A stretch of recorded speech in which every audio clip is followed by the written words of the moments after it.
What are the risks of overpricing your home? Coming up next on Real Estate Dirt.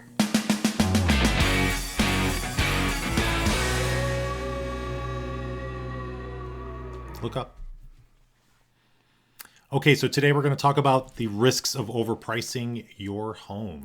Yes, which I think is going to become a little bit more appropriate in the upcoming market, wouldn't you say? You mean that home prices are going to become more appropriate, more down to earth? That is true. That is true. They've been out of control. But a little bit. Honestly, you were able to get away with overpricing your home 6 months, a year ago. I mean, you could literally, I virtually slap just about any darn price on it and it would sell.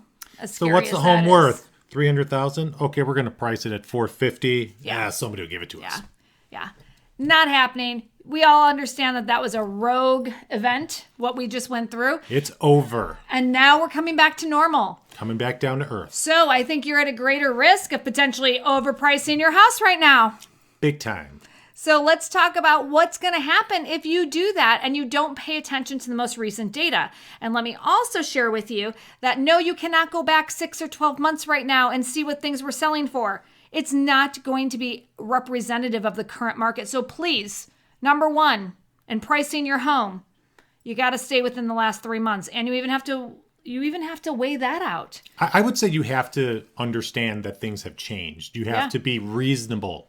Yes. So please listen to your real estate professionals. And if you're in the Chicago suburbs, listen to us. Well, what am I supposed to say? And if you're in the Chicago suburbs, you got to make the face afterwards. If you're in the Chicago suburbs, listen to us.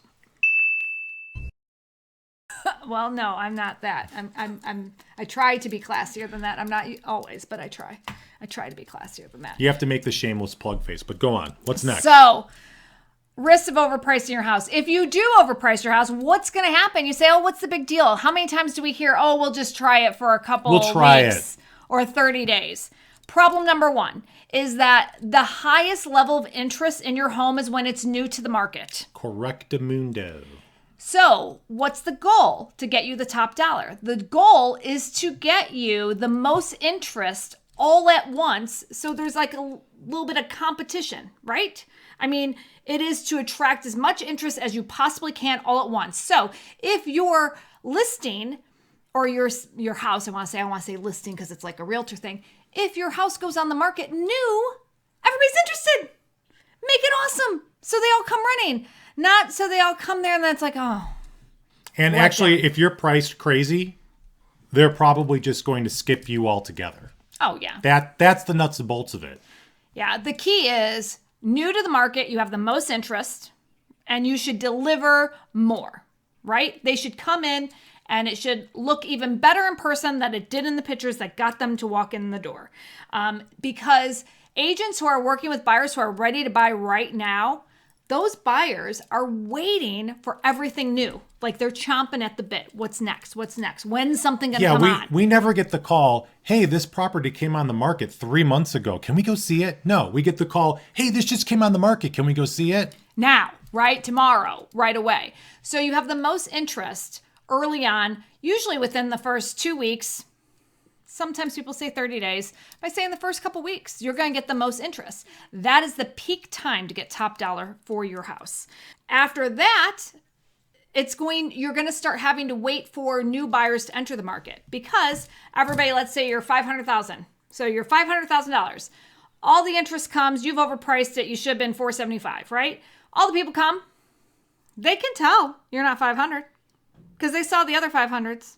Okay. That's what they're doing. They're going out and seeing multiple homes at that price point. So they're comparing you, and all you're doing is selling your competition, which is the other risk of overpricing your house, is you'll get all the interest, waste it, and actually your competitors will benefit from it. So that's what you actually did. You sold your neighbor's house. That's totally true. That is so totally true. You're basically helping other people at your price point sell their home. Yeah. So you took all your initial interest with all the buyers ready, willing, and able to pop right now, aching for the new listings, and gave them to your neighbor. Who wants to do that? You need to keep them so you get the money. You want the money. As you're waiting for new buyers to enter the market, it takes longer and longer, right? Because you had this pool of buyers at 500, right? They all came to see it. Now you have to wait for new buyers at 500 to enter the market.